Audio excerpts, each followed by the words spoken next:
Bonjour Ninon, Bonjour. bienvenue. Et aujourd'hui, on va faire ensemble le protocole numéro 159. Et comme d'habitude, on a une partie du protocole qui est fixe et une partie du protocole qui est libre, dans laquelle je pourrais approfondir les réponses que tu m'auras données.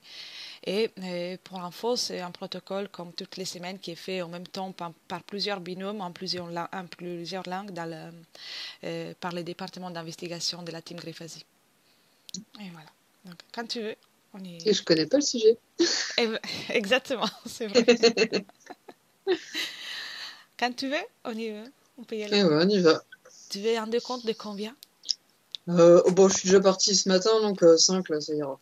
Très bien. Alors, prends une profonde inspiration. En inspirant, tu relâches toutes les tensions, les pensées et tout te détend. Je vais compter des 5 à 1 pour t'accompagner en profondeur. 5,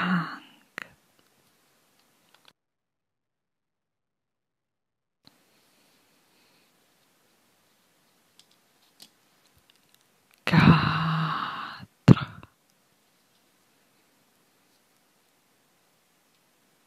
Tu continues de respirer calmement.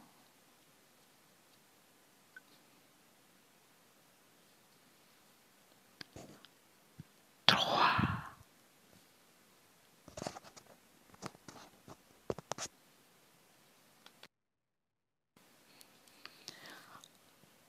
2,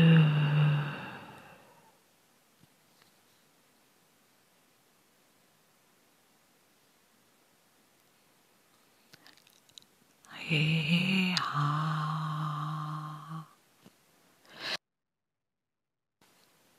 Comment ça va jusqu'à là, Ninon? Ça va. Bien. Je vais commencer par la première question.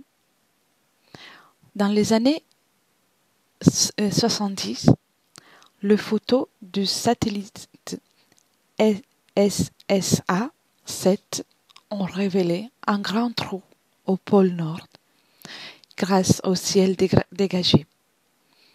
Amont 3 régresse jusqu'à ce que ces images soient détectées et dis-moi ce que tu en perçois ou visualises. 1, 2 et 3.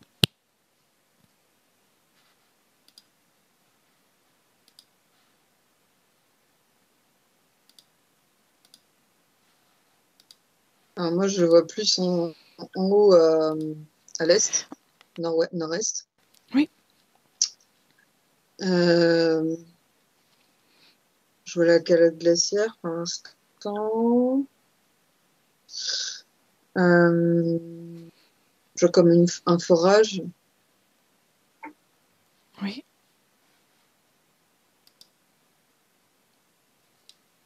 Un forage? Oui,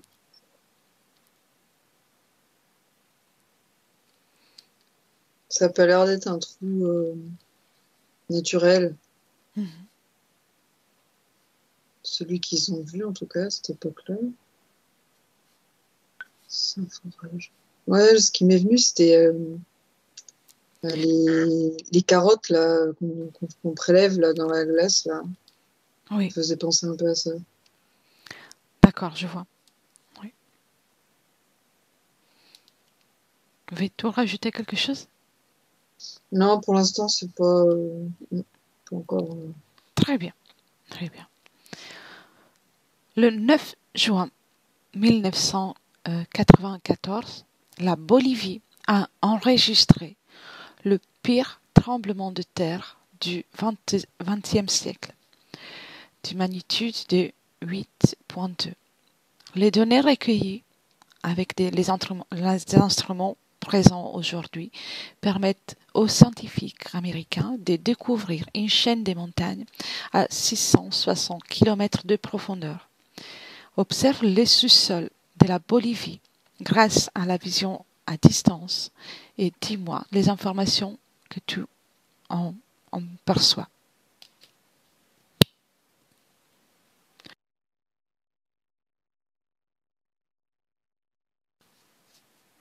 Moi, ce qui m'est venu tout à l'heure, c'est qu'il y a un vaste réseau souterrain.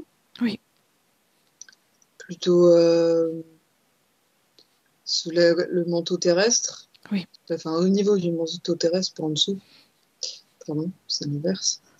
Donc, au niveau de la roche, tout ce qui est silice. Et donc, plutôt des nappes phréatiques ou des tunnels. Oui. Et donc, les montagnes, moi, je les vois comme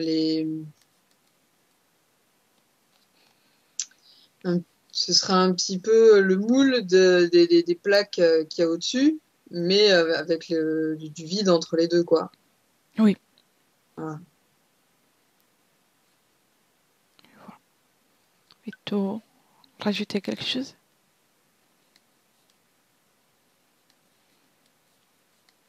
Le lieu semble habité par quelques êtres. Voilà, Oui. pour l'instant, c'est Très bien. protégé. Je sens la présence d'un gardien. D'accord. Maintenant, à mon 3, descends au centre de la Terre et décris comment tu la visualises ou comment tu l'aperçois. 1, 2, 3.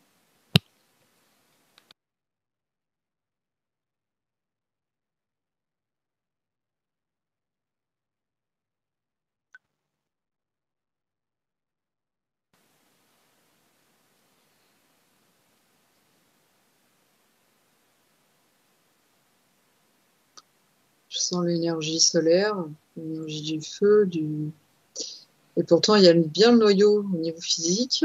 Oui. Au niveau éthérique, c'est complètement différent. Je ressens. Il y a bien, au niveau physique, il y a bien le vide, comme je disais, au niveau du manteau. Quand je vais au centre, c'est vraiment la densité. Oui. Du noyau. Est-ce que même dans cette densité, il pourrait y avoir des choses? Ah non, quand je touche, c'est fer. Donc, dans la matière, c'est fer. Fer.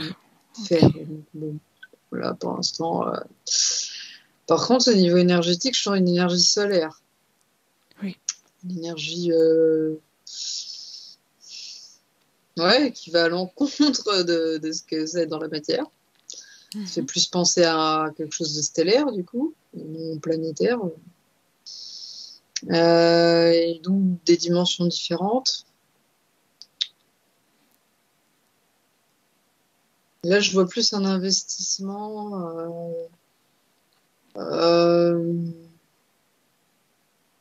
dans d'autres dimensions, forcément celle du manteau terrestre, dans les couches entre le noyau et le manteau. Oui. Je sais pas les noms, hein, mais ça reste quand même globalement, la plupart du temps, assez proche de la surface, entre guillemets. C'est pas complètement au centre, quoi. C'est voilà. Moi, je dirais plutôt, je sais pas pourquoi j'ai envie de dire ça, mais c'est comme si c'était la Terre dans une autre dimension, mais elle n'a pas forcément la même taille. D'accord. Parce qu'on dit souvent qu'elle est à l'envers, à l'intérieur et tout, mais ça, c'est pas comme ça que je le perçois. Là, c'est comme si c'était la même chose, mais c'est juste que c'est pas exactement le même corps énergétique, quoi. Je sais pas comment dire D'accord. ça. On va dire ça comme ça. Ah non, c'est clair, c'est clair. Intéressant. Mais ça reste la même identité Oui. de base. Comme si Ok. c'était une Terre multidimensionnelle, avec différentes tailles, différentes peut-être formes même. Et il y a des passages, comme pas des trous de verre, mais des choses qui s'en rapprochent, des points de jonction entre ces différentes dimensions, quoi. Mhm. Un peu ce qui existe dans le multivers, quoi, mais à l'échelle de la Terre. Très bien. intéressant. Maintenant, élargis ta vision et fais un scanner de tout le sous-sol de la Terre pour ce qui concerne la zone centrale. Que vois-tu?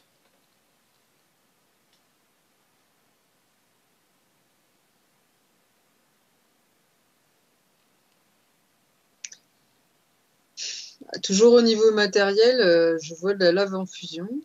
Mhm. Et je sens la présence de l'eau également, quand même.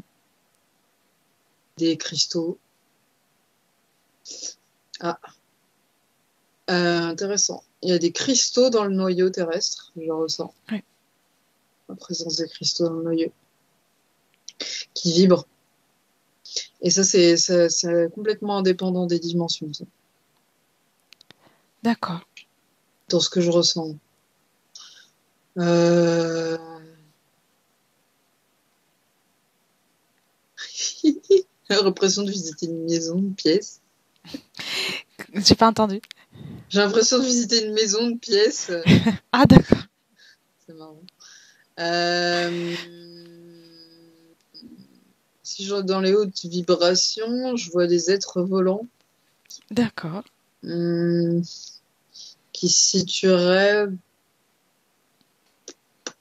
Ouais, eux sont vraiment entre le noyau et le manteau. Oui.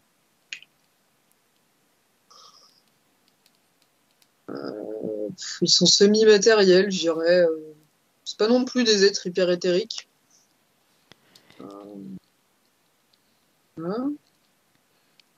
J'ai le mot ancêtre qui vient. Le mot? Ancêtre. Les Ancêtre. ancêtres. Donc les anciens, quoi. Oui. Ça comme ça.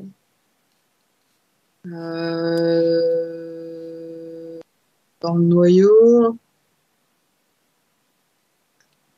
il y a à la fois quelque chose de très puissant Mhm. et une barre aussi de stockage pour de certaines énergies hostiles. Il y a un double aspect au niveau du noyau, au niveau matériel, comme si c'était un lieu où pouvaient se cacher certaines entités Mm. hostiles. Voilà. Plus ils vont vers le sombre et mieux ils se portent ceux-là, j'ai l'impression. Voilà, comme le noyau est dense, ils ont besoin de densité. Dans les terres, par les êtres du milieu, je ne vois pas d'autres. Et au niveau du manteau, voilà, ça se bouscule pas mal. Il y a différents types d'entités, hostiles ou pas. Il y a quelques ancêtres, quelques anciens, mais ils sont pas beaucoup. Il y a tout le réseau de souterrains, des petits guerriers et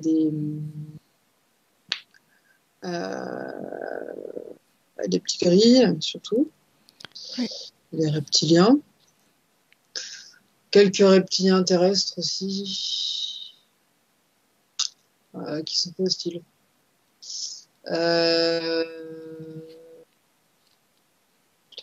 Qu'est-ce qu'il y a d'autre?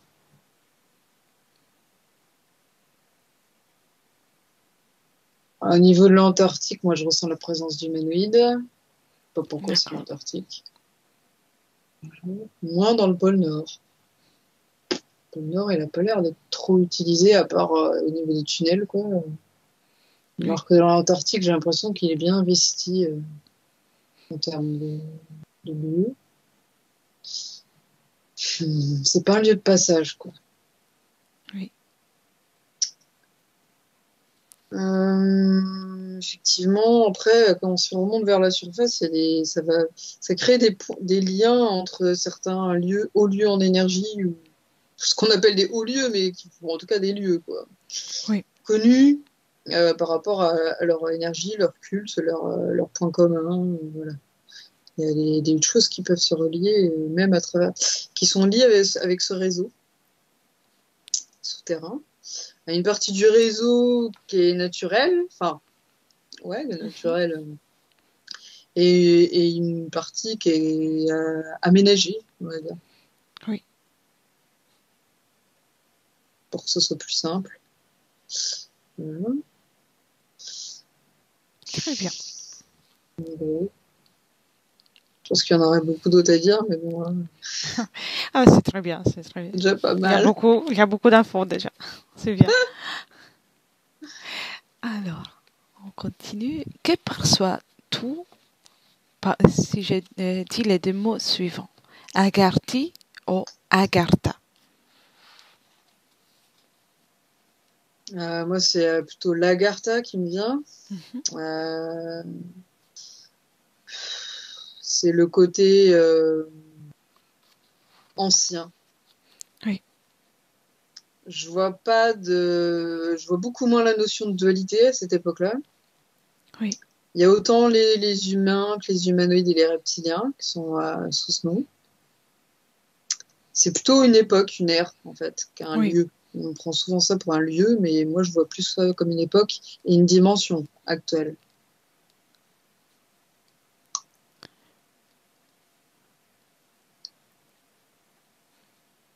Bien. Qui donc bien à l'intérieur de la Terre et qui est lié à certains lieux, effectivement, sur Terre. Ah, Mm. d'accord. Enfin, c'est des lieux plus propices, disons, à des résonances, quoi, en termes Ouais. énergétiques et dimensionnels. C'est pas comme les tunnels des petits gris ou des trucs comme ça, c'est différent. Ok. C'est plus à travers des énergies plus hautes, donc par les fréquences, les intentions, des choses comme ça. Oui, Ils n'ont pas besoin de communiquer par la matière, quoi. oui, je vois. Alors, tu as déjà répondu, mais je pose quand même la question. Qu'est-ce que c'est Agartha? Ah, ouais, bah oui. Du coup, moi, à la base, pour moi, c'est plutôt une période. Et c'est devenu Mhm. aussi une dimension parce que ça représente, mais dans notre inconscient collectif à nous, pas forcément ceux qui vivent dans ce lieu, euh, une dimension où seraient présents ces anciens qui étaient de cette époque-là, Oui, qui étaient à la surface à un moment donné et qui sont retournés qui sont allés en dessous. On appelle ça en dessous, plus dans une autre dimension, quoi. je vois. Très bien. Tu peux déconnecter de ces images et sortir du noyau de la Terre aussi. Comment te sens-tu? Ça va, bah là je regarde la Terre, du coup, je fais Mhm. l'inverse. Oui, on regarde de plusieurs points de vue. Bien. Une carte nazie révélerait l'existence d'Agartha. Qui a dessiné cette carte et pourquoi l'a-t-il fait? Moi, c'est un faux, pour moi, c'est un faux. C'est Mhm. marqué faux. Dès que tu m'as dit ça, faux, boum. Mhm. C'est venu comme ça, sans réfléchir. Alors ensuite, carte nazie, Lagarta. Et la question c'est Euh, pourquoi? Pourquoi, qui l'a dessiné et pourquoi?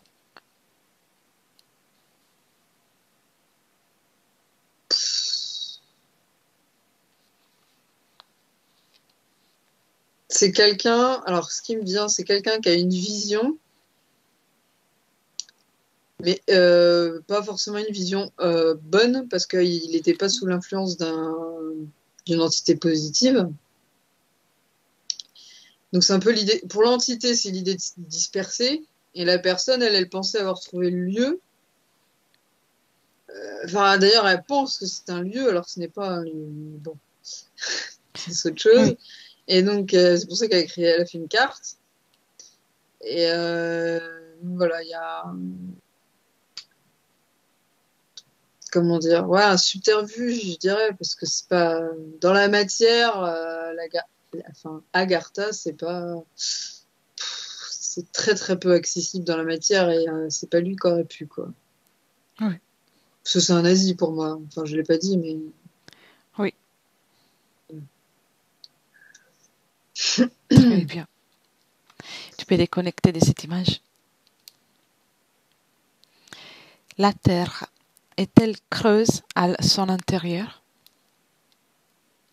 En partie. Y a-t-il des différences entre dire terre creuse et dire Agartha? Oui. Oui. Ah, ok. Qu'en perçois-tu Pardon. par télépathie? C'est bien. Ah, c'est fou. Euh, ce que j'en perçois. Oui, Agartha, c'est qu'une dimension par rapport au reste de la Terre creuse. oui, je vois. Enfin, ce qu'on appelle Terre creuse, nous, avec notre façon de voir les choses. Mais on me fait comprendre que c'est beaucoup plus complexe quand même. Oui, Au niveau géométrique et tout ça, dimensionnel, c'est beaucoup plus complexe que notre vision trois-dimensionnelle, quoi. oui. Je sais pas si ça Voilà. se dit, mais c'est pas grave.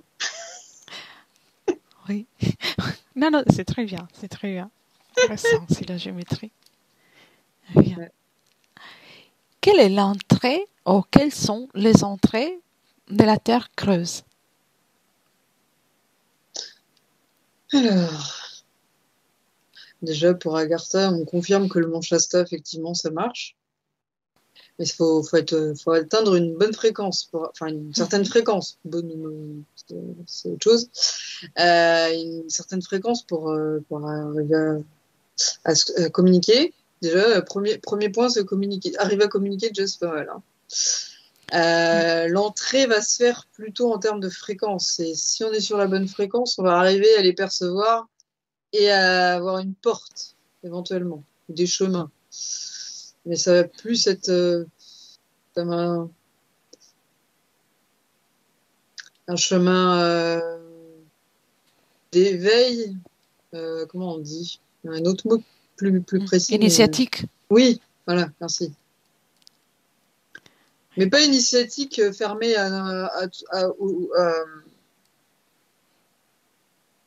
qu'à une catégorie de personnes. C'est juste en termes de fréquence pour éviter la dualité, tout simplement. Oui.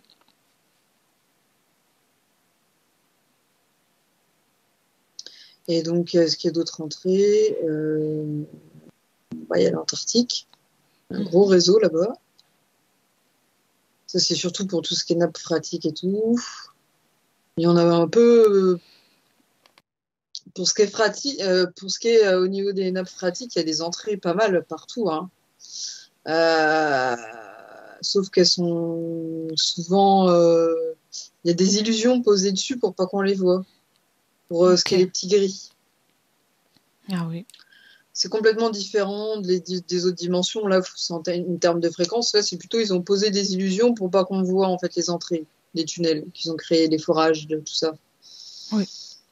Donc il y en a un peu pas. Moi, je vois surtout des zones neigeuses, montagneuses, assez loin de l'humain quand même pour éviter d'être démasqués entre guillemets quoi. Même s'ils sont capables de se dématérialiser assez facilement quand même. Voilà. Ils veulent éviter les curieux.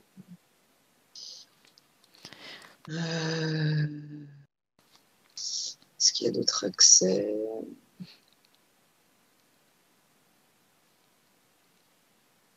Ah, il y a un livre qui me vient. Oui. Les mémoires akashiques, en fait. On peut utiliser la synchronicité pour y avoir accès. Ouais, les mémoires. Utiliser les cycles temporels, les lignes temporelles. Oui. Je sais pas trop ce que ça veut dire. Je comprends pas trop ce que je dis, mais c'est pas grave. Oui. Non, non, je vois, je vois ce que tu veux dire Si après. tu vois, c'est Oui. déjà ça. Intéressant. Voilà. Alors, je te pose la question, même si un parti t'a répondu, mais j'y vais. Comment est-il possible de se rendre à Agartha? Alors, je me concentre sur la Gartha, pas que la Terre creuse. Donc, c'est fréquentiel.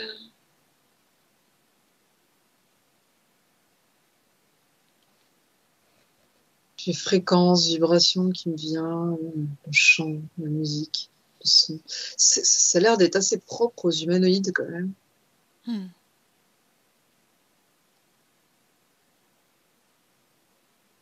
Pourtant, il y a bien les anciens. Il y a un mélange au niveau de l'ADN, j'ai l'impression. Ok. Ouais. Ouais. C'est pas nos humanoïdes là, norvégiens, je sais pas quoi là, c'est pas ça. Hein. Ok. Ouais, c'est très, ouais, c'est vieux comme ça en ADN. Beaucoup plus serein, neutre.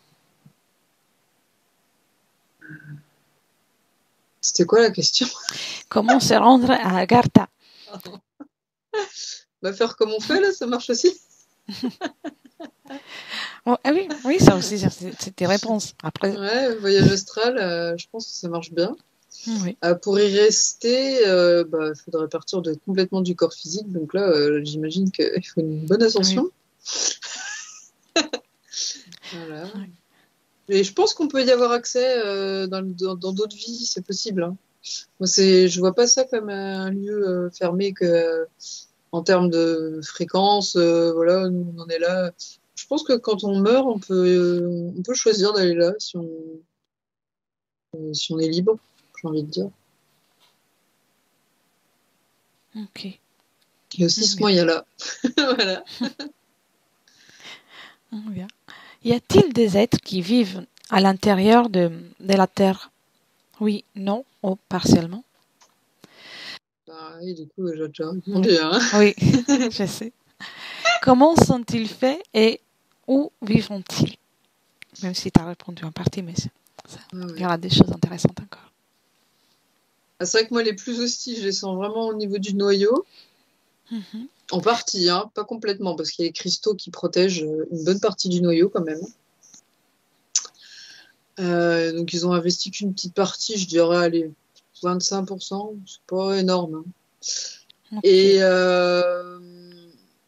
donc, au milieu, moi, je sens plutôt vraiment les énergies des autres dimensions, donc vraiment quelque chose, une petite terre, quoi, qui est à l'intérieur de la nôtre, mais pas parce qu'elle est, pas parce qu'elle est vraiment à l'intérieur, mais parce qu'elle est plus petite en termes d'espace.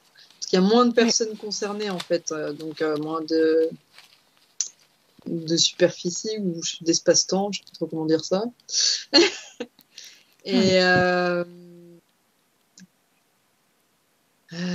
après, au niveau des nappes phréatiques, donc il y a humanoïdes, insectoïdes, reptiliens, humains, gris, grand gris. Voilà, c'est déjà pas mal. Oui, je vois. Et on arrive à la dernière question. Combien sont-ils et comment ils vivent?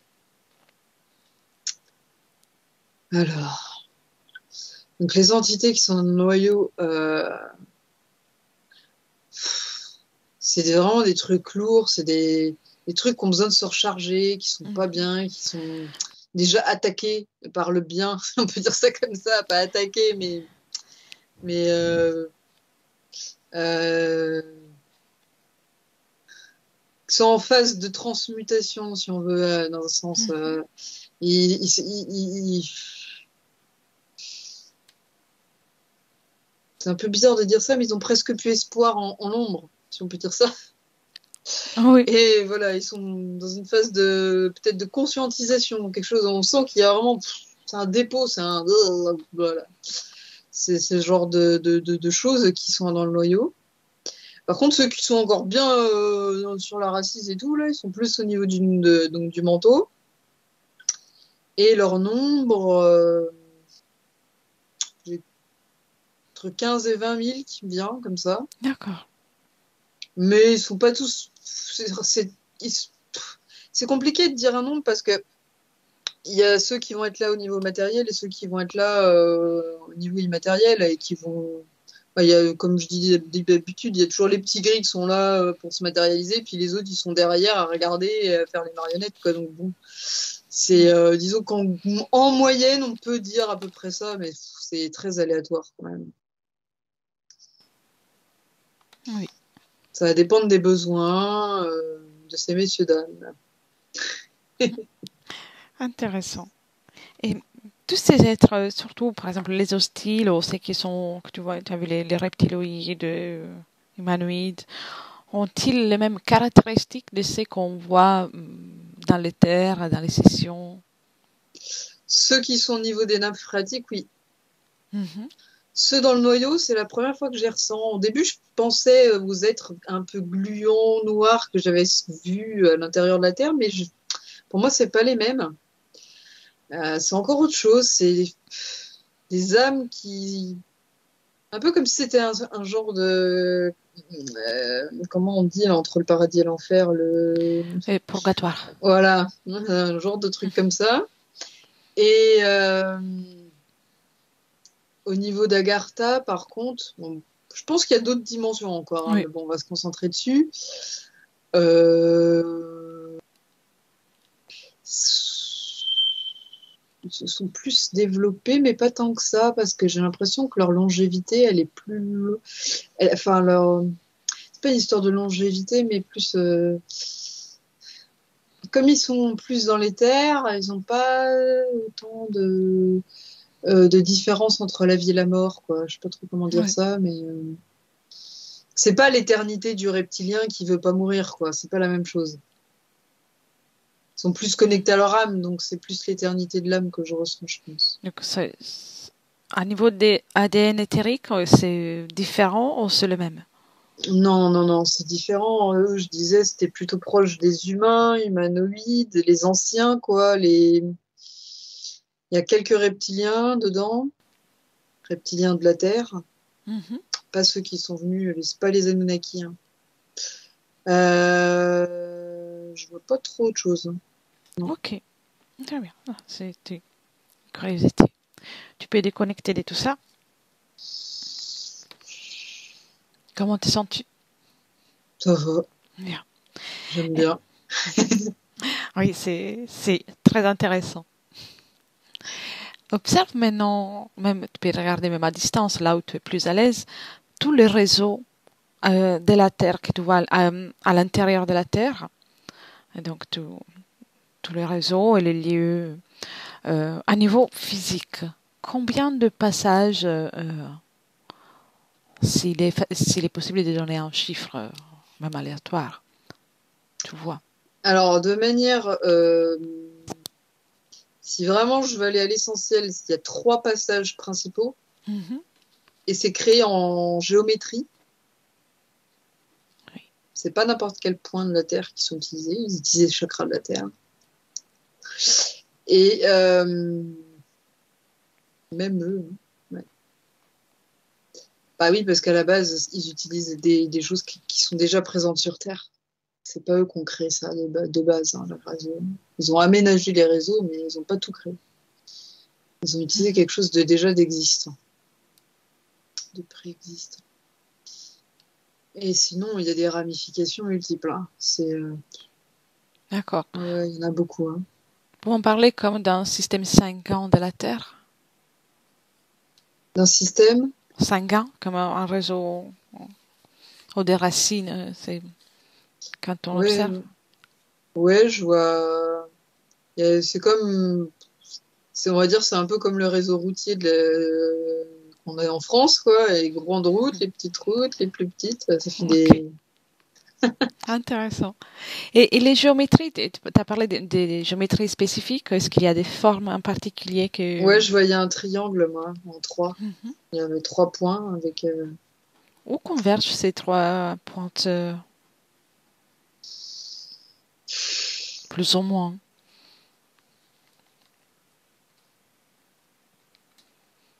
Alors, j'ai Mont Shasta, pyramide d'Égypte, et dans la mer, il y a un espèce d'endroit, je n'arrive pas à voir le nom, mais ce serait un volcan, peut-être souterrain.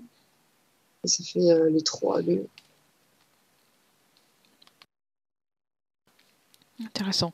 Et donc ça, c'est à niveau physique. Et à niveau énergétique et éthérique, les passages sont les mêmes ou sont utilisés des passages différents encore? Non, c'est la même chose au niveau énergétique. Hmm. Pour les hostiles, hein. Oui, ok. Mm, mm. Ah oui, ils utilisent l'énergie aussi bien que la matière, hein. Un C'est peu moins les petits gris, quoi. à qui appartiennent les petits gris qui sont là? Plus les humanoïdes. Mhm. Quel est l'objectif? Oh, bah, ils sont des. comment, des intermédiaires, quoi. Mhm. Pas des machines, Oui, mais leur l'objet, sous-fifre. oui, mais l'objectif de ces humanoïdes, quel est l'objectif de, Ah, eux, qu'est-ce qu'ils les lui font humanoïdes. faire? Qu'est-ce que l'idée? Quelles sont Bah, les tâches que ils font leur donne? bah, déjà, ils créent les mondes souterrains. Ils sont là pour être les premiers interférents avec les terriens. Ils servent à beaucoup de choses, hein, les petits gris, j'ai l'impression. Hein. Ils servent énormément à tout ce qui est procréation dans la matière, tout ce qui travaille, qu'ils ont fait autour de l'hybridation. Je vois beaucoup moins quand même dans le moment présent. Au niveau des abductions, Oui, non, mais ceux euh, qui sont spécifiquement dans la terre creuse. la Terre creuse. C'est les petits gris qui sont là. Est-ce qu'ils ont une fonction particulière, différente par rapport à ce qu'on voit d'habitude? Bah eux, c'est plutôt que eux, ils sont un peu les ouvriers quoi, la maintenance du réseau. Mhm. Ils utilisent ouais la maintenance. Oui. Et l'objectif de ces réseaux, par exemple, prenons les humanoïdes. Mm. Quel est l'objectif? Pourquoi sont-ils là et pas ailleurs? Bah parce qu'ils veulent pas être vus de nous, pas Mhm. tout le monde en tout cas, parce qu'ils se sentent menacés aussi par certaines personnes. Voilà. Et c'est aussi parce qu'ils font un échange de comment on appelle ça de matériaux avec certains dirigeants sur Terre, des échanges Mhm. de matières premières. Donc ça, c'est très Oui. utile pour eux. Et comme c'est à divers endroits de la Terre, le passage souterrain, ça permet de garder le côté secret et de faire des échanges de minéraux à ce niveau-là. Ok. Oui. Donc, il y a des personnes sur Terre qui sont au courant de tout ça? C'est pour ça que je disais qu'il y avait des humains, oui, liés au Mhm. réseau. C'est parce que c'est lié surtout à l'armée et une part du gouvernement, mais pas forcément ceux qui sont les plus hauts, bizarrement. Oui. Voilà. Ok, je vois. Et c'était ainsi toujours dans l'histoire, si tu observes ce rapport d'échange. Cela est présent et existe dans le présent, mais est-ce que dans le passé, il y a eu aussi? Moi, je vois un lien déjà avec les alchimistes. Il y a eu des Mhm. pactes avec certains alchimistes. Et je vois même au niveau des Anunnaki un lien. Ouais. Mhm. Il y a eu, ça a plus ou moins été utilisé par toutes les, pas que les humanoïdes, quoi. C'est Mhm. Même vraiment un les autres? truc, ouais, bah ouais, parce que je pense que sur Terre, il y a des matières premières qui intéressent. Et du coup, comme nous, on en manque parce qu'on surproduit, bah, ils font un échange, quoi. D'accord. Et, donc, peu importe l'être qui est là, que ce soit les humanoïdes ou les anciens, ceux que tu voyais, ou tous les autres, ont en tout cas des échanges, que ce soit commercial, on va dire commercial, mais des échanges avec la surface, Un peu les anciens, hein, non? Agartha, ça n'a rien à voir pour moi. Ok. Et tous les autres, tous ceux qui font partie on va dire, la terre creuse. La surface, en dessous, le manteau, ouais. Mhm. Ouais, ils sont plutôt.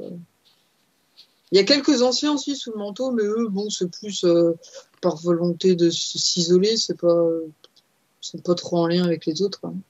Et de protéger aussi un petit peu au niveau par rapport à leur fréquence pour éviter qu'il y ait un déséquilibre trop important aussi. Mhm. J'ai l'impression qu'ils essaient quand même de maintenir une certaine fréquence et d'éviter pire, Oui. sans nous influencer, quoi.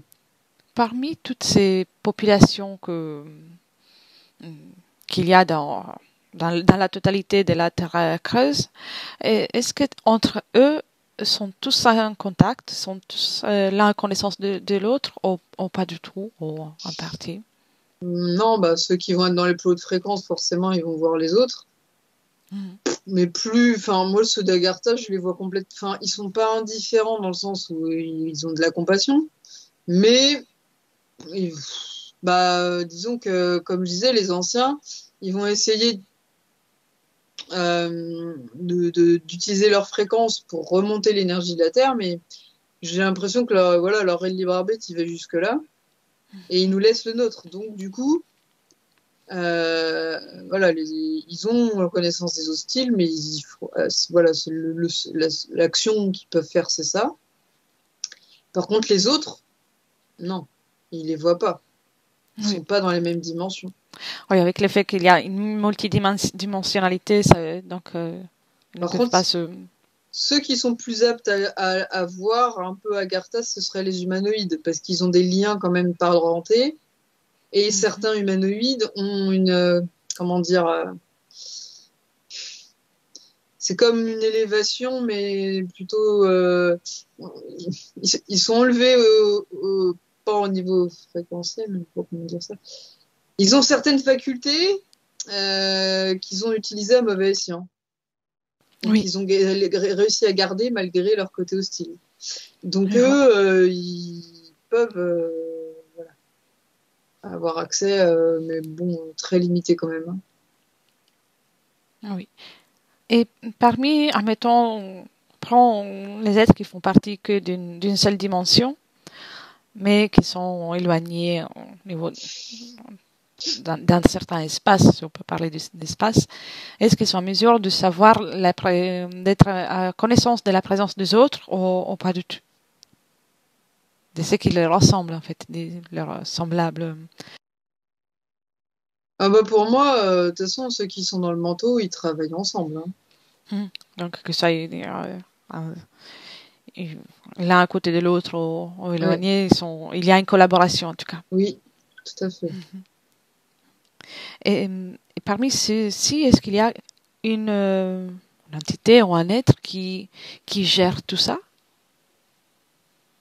Ou, ou sont plusieurs communautés, si on peut parler de communautés. Ben, je dirais que c'est plutôt des titres, mais il y a le mot Ashtar qui est venu. Pour moi, c'est un titre, c'est pas un nom, Oui, mais ouais, il y a un peu. quand t'as Mais parlé, et j'ai le mot Ashtar qui est venu. il n'y en a pas un qui gère tout l'ensemble et toute la multidimensionnalité, par exemple.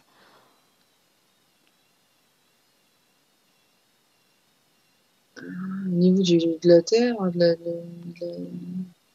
de quels êtres? Tous ceux de Tous, ouais, il y en a l'intra-terre? peut-être, ouais, pas qui gèrent, mais en tout cas qui revendiquent un Non, contrôle. pour moi, c'est des factions. Ils utilisent l'unité collective, mais plus par euh, intérêt commun hostile, quoi. Oui, Euh, contrat d'intérêt, mais après, ils peuvent se faire la guerre, ça les empêche pas. Hein. d'accord. Mais du coup, c'est des factions. Pour moi, un peu comme les communistes, si on veut. Enfin, c'est plus cet esprit-là que je vois. Je vois pas une hiérarchie. Pour Oui. moi, la hiérarchie, elle est pas dans l'intra-terre. Eux, ils se font pas chier. Ils sont loin, ils s'en foutent, quoi. Ceux qui sont dans la terre, c'est les sous-fifres, quoi. C'est les soldats, quoi. Ok. Ouais. Intéressant.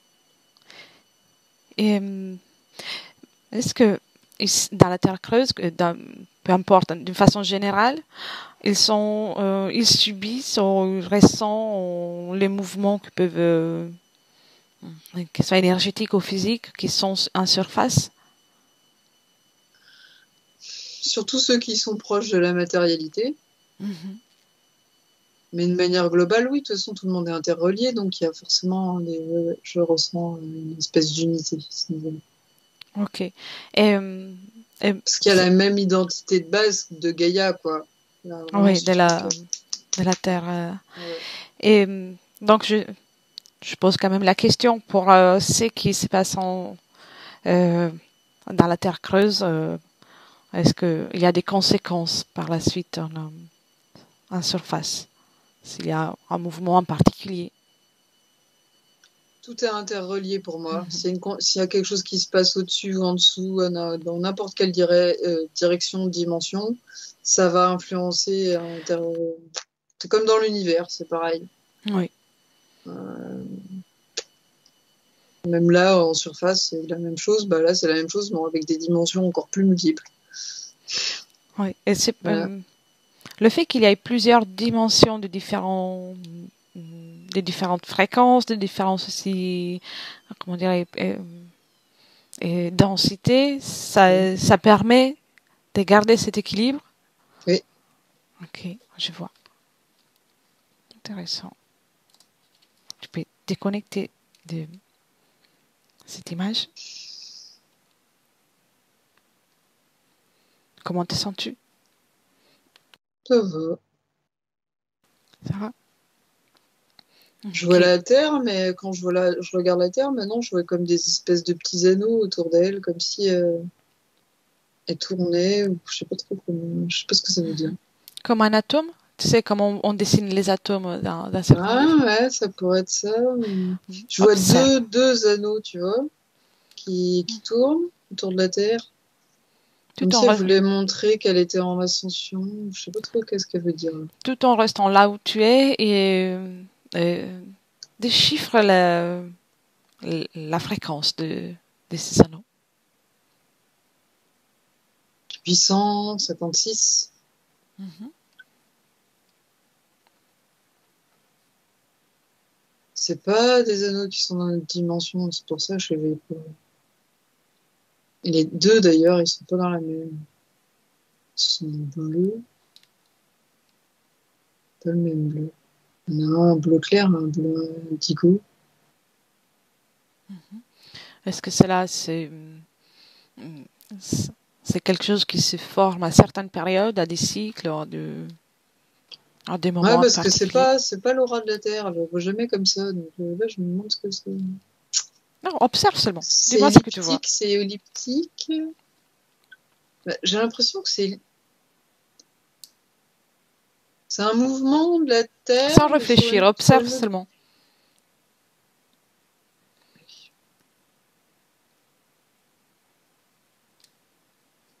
Je réfléchis en observant.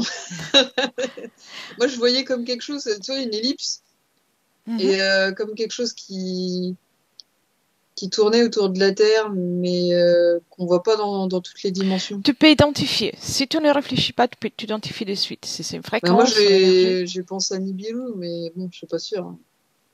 Cela est à l'intérieur de la Terre ou Non, c'est à l'extérieur. à l'extérieur? Oui, À l'extérieur de l'atmosphère terrestre? oui. Ok, Mais c'est très dans bien. une autre dimension, ça. Voilà. Ok, bien. Tu peux déconnecter de ça et tu reviens à la Terre. On observe la Terre aujourd'hui. Bien. Comment te sens-tu? Ben, ça va. Elle a une belle couleur. Tu es au-dessus de la Terre? Mm. Bien.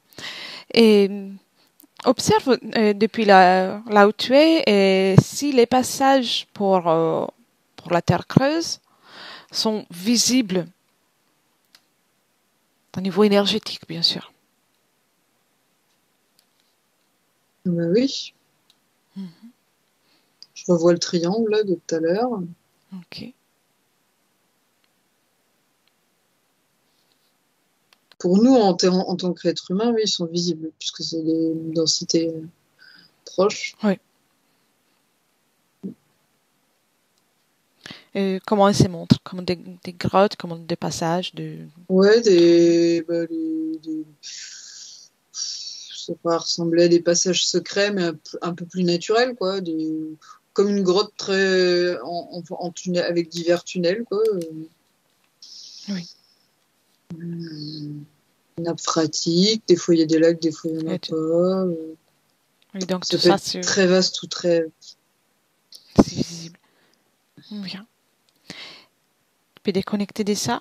Et Mhm. tu voyais tout à l'heure, au départ, tu as vu aussi des êtres volants entre Oui, ça va. les noyaux et les manteaux. Et Agartha. donc, comment sont ces êtres? Observe-les. Moi, c'est des... C'est pas.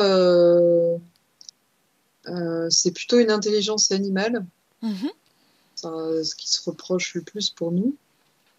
Et c'est des êtres ailés, des. des dragons, mais pas draconiens. C'est des dragons, mais un peu du style il est bleu, avec plein de couleurs. Enfin, c'est pas du tout, Mhm. ça, ce serait plus dessiné par un enfant qu'autre chose. Enfin, c'est pas, ça fait Je vois. Disney, quoi. Ça fait Disney, c'est pas méchant, quoi. C'est comme ouais, voilà, il a moins du reptile que de l'oiseau. Enfin, il a plus de l'oiseau que du reptile, quoi. C'est pas quelque chose de, euh, dans son apparence de prédateur, voilà. Je cherche le Oui. mot. Et ils sont que là, à ce niveau-là où tu les as vus, ou ils peuvent se déplacer ailleurs? Non, j'ai l'impression qu'ils sont dans cette dimension-là. Oui,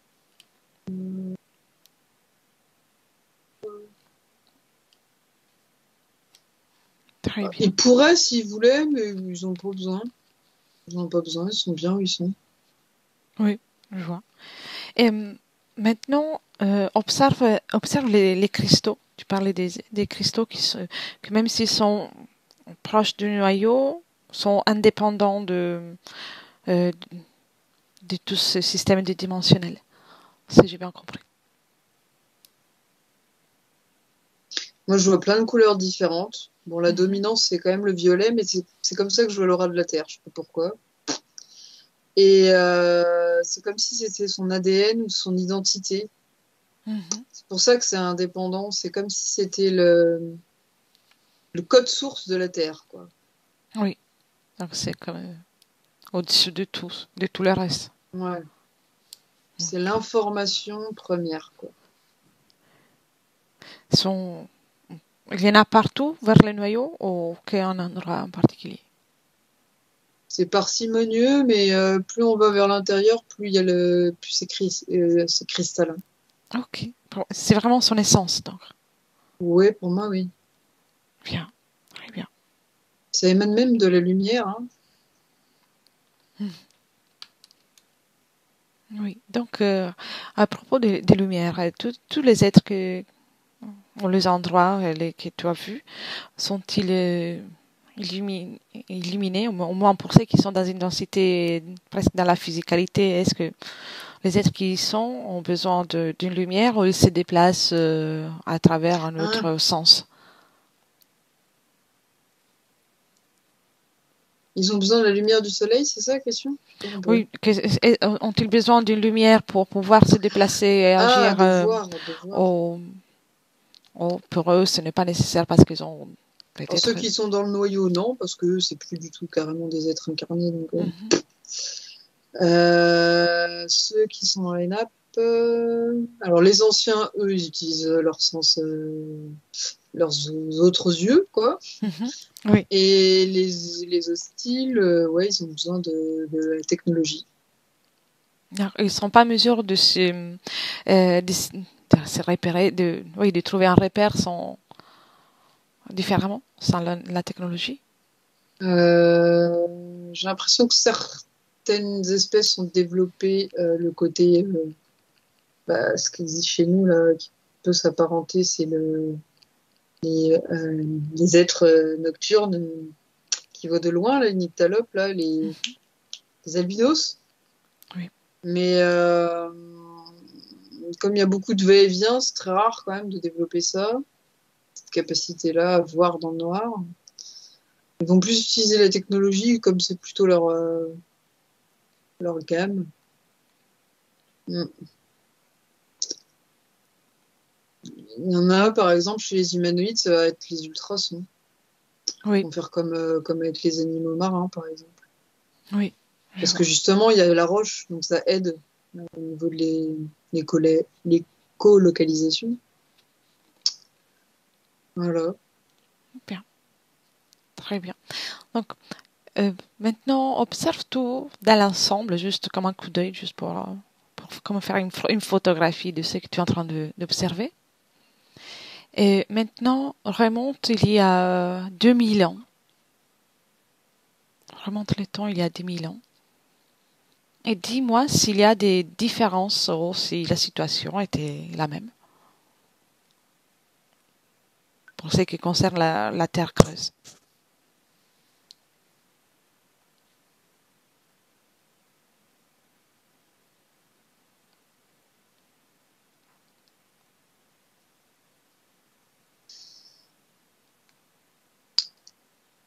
Non, je vois plus de personnes en surface, des espèces qui sont dans les nappes phréatiques, Mhm. comme si c'était devenu un refuge au fil du temps. D'accord, intéressant. Agartha, c'était déjà là. Et les âmes en peine aussi. Hmm. Les gardiens, ils sont chauds, et les anciens, ils sont là déjà depuis très longtemps. Mais effectivement, ils sont quand même un peu, ouais, ils sont beaucoup plus en surface quand même. Oui, Et encore, ils ont encore beaucoup d'influence sur la surface à ce moment-là. d'accord. Donc le rapport est complètement différent. Ouais, parce que l'impact du Christ n'a pas encore agi. L'impact du Christ? Bah, dans le sens, pas l'impact, comment dire, l'impact énergétique de la venue de cette personne. Ça a changé les croyances, ça a dispersé le savoir, ce qui n'était pas le cas avant. Ils maintenaient le pouvoir, et là, il est dispersé. Donc, c'est comme si sa venue, je sais pas, ce qu'on appelle Christ, Jésus, je sais pas quoi, cette énergie en tout cas, ça crée un déséquilibre quelque part, ce qui les a amenés, moi, ce que je ressens, à aller sous terre. Alors Hmm. qu'avant, ils avaient plus de pouvoir et ils étaient en surface. D'accord. Tous? Ah non, pas tous, hein. Il y en a encore enfin, pas les chefs, hein. Les chefs, de toute façon, ils sont pas à l'intérieur. C'est Mhm. que les soldats, hein. Bien, déconnecte de ça. Reviens dans le présent.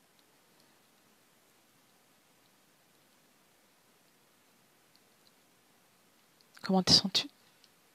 Ça va. Bien. Ok. Prête pour les retours?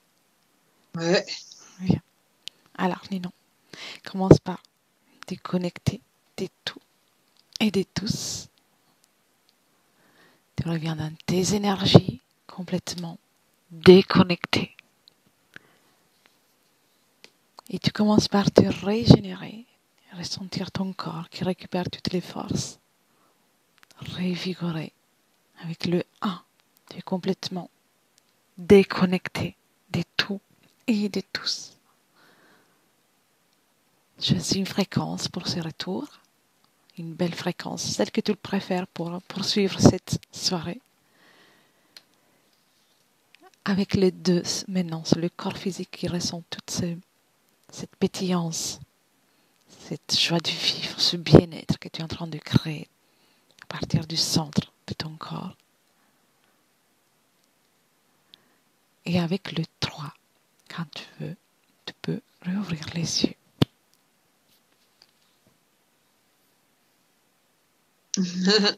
Voilà, bonjour. Ça va? Ouh, ouais, ça va. Intéressant. Merci beaucoup pour cette enquête, pour toutes ces informations. On se dit Merci à à la toi. prochaine. Ouais. Merci beaucoup. Ciao, ciao. Benvenuto a questo nuovo video di Disclosures. Oggi parliamo della cosiddetta sessione di ipnosi investigativa. In realtà non esiste una sessione di ipnosi investigativa. Non che non si possa fare investigazione di ipnosi, però è che non esiste una sola sessione di ipnosi per dire si è fatta investigazione, per prendere quell'informazione come buona. Perché? Sappiamo intanto che l'informazione che arriva in ipnosi è molto contaminata, la percentuale di inquinamento dell'informazione è altissima. Pensate a questa informazione che viaggia per tantissime dimensioni, attraversa densità, passa per coscienze che volontariamente o involontariamente possono distorcerla e poi arriva infine alla persona che sta in ipnosi, che ha una coscienza, ha una mente, ha un'esperienza e interpreta questa informazione secondo la sua struttura mentale, secondo le sue credenze, che per quanto si possa essere più o meno liberi mentalmente, liberi pensatori, sempre c'è una parte subliminale che interpreta in base all'educazione ricevuta, alla cultura e, perché no, anche tutte le esperienze di esistenze passate che ancora lasciano un segno in noi. Per capirci, è come se dovessimo parlare con un'altra persona immersi nell'acqua, a qualche metro di distanza, cercando di utilizzare un mezzo, che è quello della corda vocale, che è fatto per produrre suoni da trasmettere nell'aria. Noi stiamo utilizzando questo strumento per far passare un'onda sonora nell'acqua o in un liquido.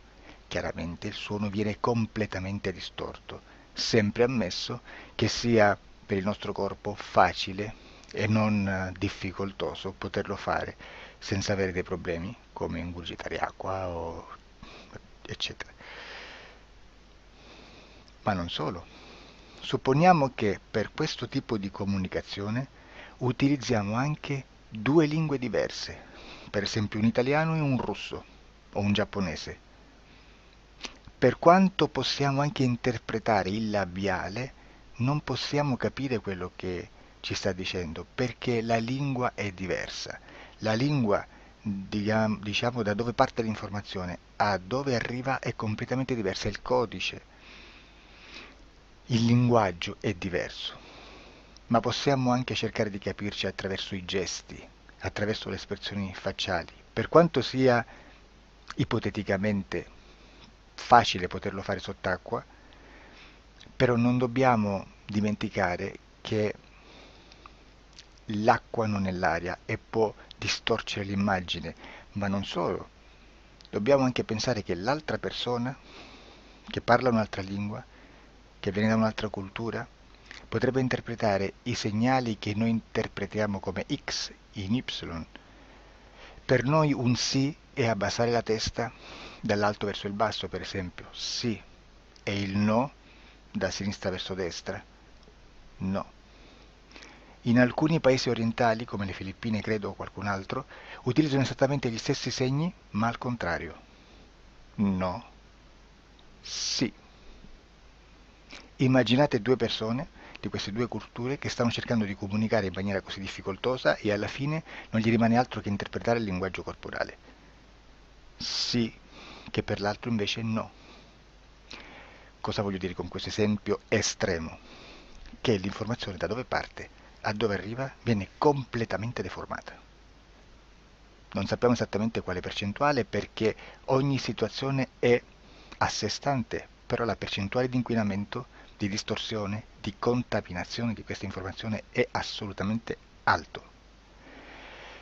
Quindi fare una sessione investigativa, mettere una persona in ipnosi e chiedere di Tizio Caio Sempronio di una situazione o chiedere certi dati è assolutamente controproducente, è assolutamente inutile. Quindi vi chiederete cosa fate allora voi quando fate ipnosi, quando fate delle domande, quando cercate delle risposte e con queste informazioni che vi arrivano lavorate sulla situazione esoterica del cliente. Beh, non facciamo altro che recuperare questa informazione solamente per arrivare al problema del cliente e poi lavorarci. Quindi il valore dell'informazione non è quello di un'istruzione, quello di memorizzare dei dati e di prenderli per buoni, ma è un veicolo di movimento, di trasporto verso la causa del problema per poi lavorarci. Quindi lo scopo di questo tipo di informazione che si prende dalla singola sessione è completamente un altro. Come si fa quindi? Investigazione in ipnosi. Il lavoro non è semplice, il lavoro è lungo, difficoltoso, stancante. È necessario farlo anche in squadra perché bisogna moltiplicare il numero di sessioni da fare e una sola persona potrebbe farlo soltanto in un tempo estremamente largo. Noi abbiamo delle informazioni che prendiamo ormai per buone, ci lavoriamo, danno dei risultati e quindi per noi sono buone. E come abbiamo fatto ad avere queste informazioni? Per esempio, come facciamo a sapere che un extraterrestre chiamato il cosiddetto grigio è più o meno alto X, poi ci sono magari quelli anche un po' più alti, ma hanno un corpo strano, hanno una pelle grigio-verde, hanno degli occhi grandi a mandorla, neri, senza una pupilla visibile, non hanno quasi bocca né naso né orecchie, hanno soltanto delle fessure, non hanno organi genitali, hanno degli arti molto più lunghi rispetto alla proporzione che potrebbe avere il corpo umano, e di solito hanno meno dita delle 5 del corpo umano, eccetera, eccetera, eccetera. O se no prendiamo un altro tipo di essere che possiamo incontrare in ipnosi, come facciamo a dire che hanno delle somiglianze con i rettili, gli animali rettili terrestri, o gli invertebrati, gli insetti terrestri? Perché? Perché siamo sicuri di questa informazione e ci lavoriamo, e quando ci arriva la prendiamo già per buona, nonostante sia anch'essa contaminata. Perché queste informazioni sono arrivate da tantissime sessioni, fatte da tantissime persone, con tantissime altre persone sotto ipnosi, e che nel contesto di tutto il lavoro gli uni non sapevano degli altri. Questo dato può essere più o meno rilevante, sempre c'è contaminazione, e quindi possiamo prendere per buono anche un gruppo di lavoro dove l'uno possa sapere dell'altro. Ci potrebbe essere una contaminazione del contesto di quel gruppo di lavoro, ma si aggiunge semplicemente una piccola percentuale di questa contaminazione a già la grande che esiste. Non è così impossibile lavorarci. Da tutte queste sessioni, da questo grande numero di sessioni, migliaia, diciamo migliaia, noi prendiamo solamente quell'informazione che è uguale a tutte, che è in comune a tutte, o a quasi, perché magari qualcuna ci potrebbe essere niente in comune per una fortissima contaminazione, perché no? Ma dobbiamo prendere una stragrande maggioranza, proporzionalmente abnorme rispetto a quello che potrebbe essere un minimo di scartabile, e lì possiamo prendere per buona questa informazione. Quindi se noi su 10.000 persone diverse, con operatori anche diversi, in cui in ogni sessione vediamo un essere che più o meno ha le stesse caratteristiche del grigio o dell'insettoide, a forma di mantide religiosa, o il rettile a forma di lucertola, per esempio, di serpente o di quello che sia, o se vediamo il pianeta Marte più o meno di colore rosso, o se vediamo dei sotterranei eterici, non fisici, nel sottosuolo terrestre, soprattutto sotto le grandi città, dove c'è concentrato molto potere, molta energia di questo tipo, e che più ne hai più ne metta. Se vediamo degli impianti che hanno certi tipi di funzioni, certi tipi di forme in certe parti del corpo, e questa informazione la ritroviamo tutta o quasi in tutte le sessioni fatte, eseguite, realizzate da tanti anni a questa parte, significa che quella è una informazione affidabile. E vi posso garantire che stiamo parlando di una percentuale bassissima. Su un 100% staremo, credo, forse più in basso di un 2-3%. Immaginate, tutto il resto è spazzatura, è informazione spazzatura. Sì, spazzatura.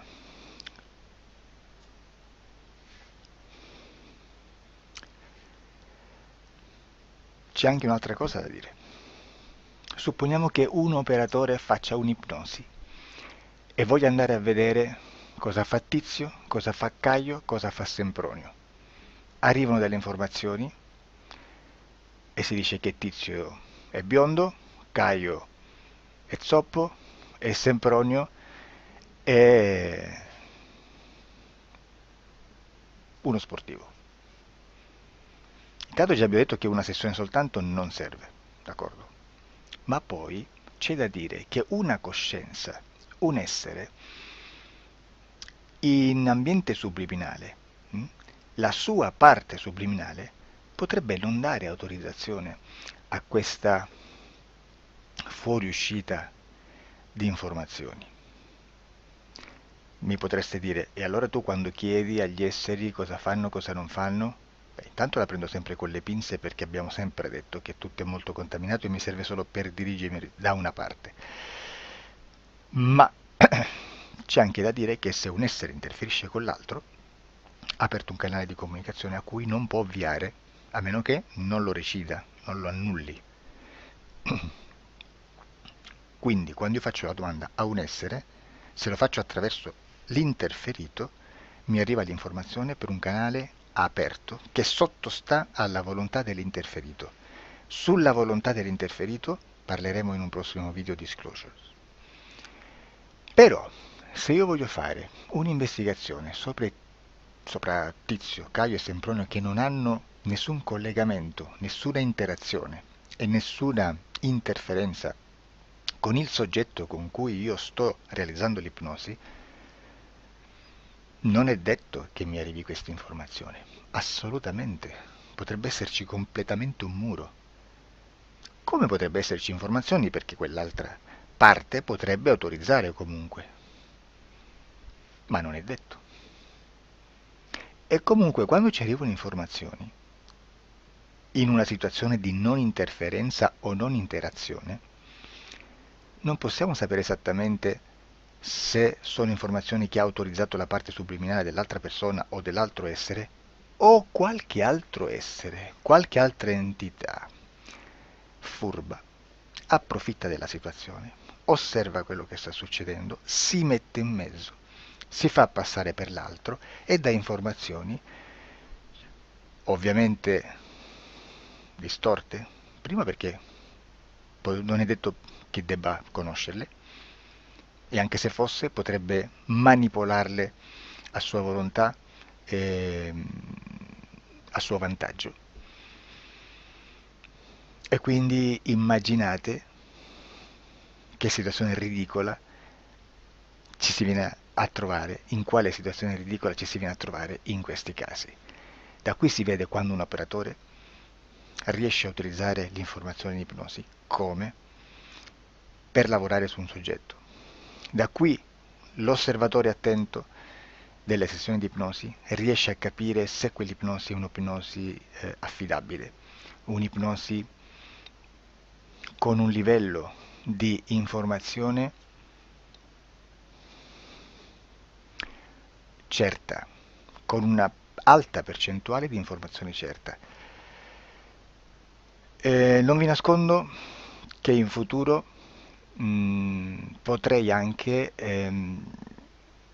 impostare un lavoro per decifrare che livello di certezza di informazione c'è in un'ipnosi, analizzandola e spiegando il perché, spiegando i meccanismi di analisi di un'informazione in ipnosi,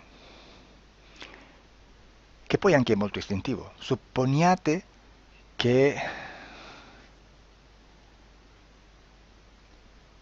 che dobbiamo cercare un'informazione su internet, per esempio un fatto di cronaca.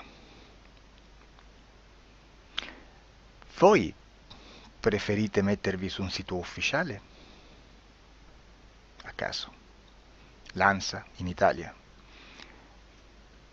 ADN Kronos, qualche telegiornale che per quanto possano manipolare l'informazione ad alti livelli, comunque possiamo dare affidabile la fonte dell'informazione che viene trasmessa. Non possono trasmettere una bufala sicuramente. Verrà sicuramente manipolata ad altri livelli. Ne parleremo in altri video, ma a livello base la fonte è certa. Sicuramente non andrete a cercare questa informazione sul primo sito, il primo blog che vi passa davanti e magari ha 4 followers. Perché? Perché non vi dà nessuna garanzia della certezza della fonte. Non c'è un controllo né nella struttura interna di questa agenzia di informazione e né dal grande pubblico che per la quantità di persone che attingono quell'informazione si può dedurre se l'informazione è certa o meno, perché è un'informazione che passa in un pubblico così vasto che se ci dovesse essere una distorsione con la realtà è molto probabile che venga fuori. Credo che abbia detto quasi tutto sulle sessioni investigative.